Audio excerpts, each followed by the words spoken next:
Birinchi to'yga chiqish sahnasi qanday bo'lgan? Eng birinchi to'yga chiqishingiz.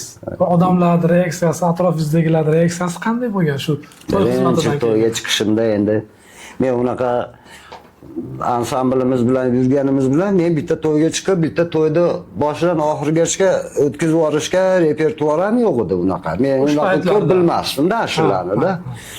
Endi bu hali 88-yil birdan portlayapmiz-da shu yilda ham. Ha. Davay bo'lib ketyapmiz. To'y variantlarini ashlasini unaqa bilmayman.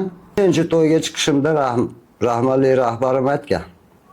Sen bugun o'zing to'y chalasan degan. Yo'q, men to'y chala olmayman men.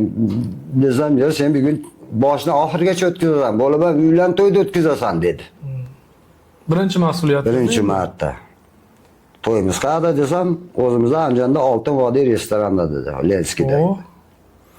Endi u restoranda ham eshitib, endi restoranga kelsa odamga qanaqa qilib o'tkazaman. U to'yni men eplay olmayman deb hali bunga aytaman deb odam chaqiringlar bitta hofizni. Men eplay olmayman deb. Yo'q, bo'lmadi. Ajda olib ketdi meni. Rahbar aytdi, "Programmani tayyorla" dedikini dedi. Men eshitib turibman endi. Tayyorladi.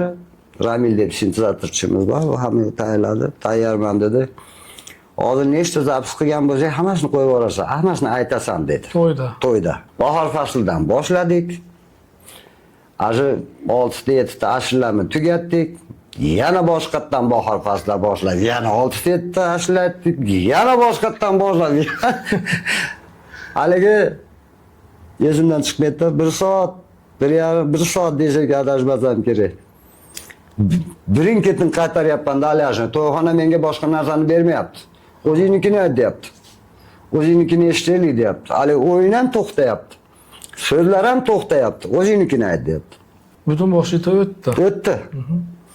Keyin o'zimga o'zim uverindi bo'ldim hali. Ishonch hosil bo'ldi. Ha, bemalol to'y chalaman ekan dedim. Shu boshlanishi bo'ldi, shu bilan ketdi keyin to'yga qarab.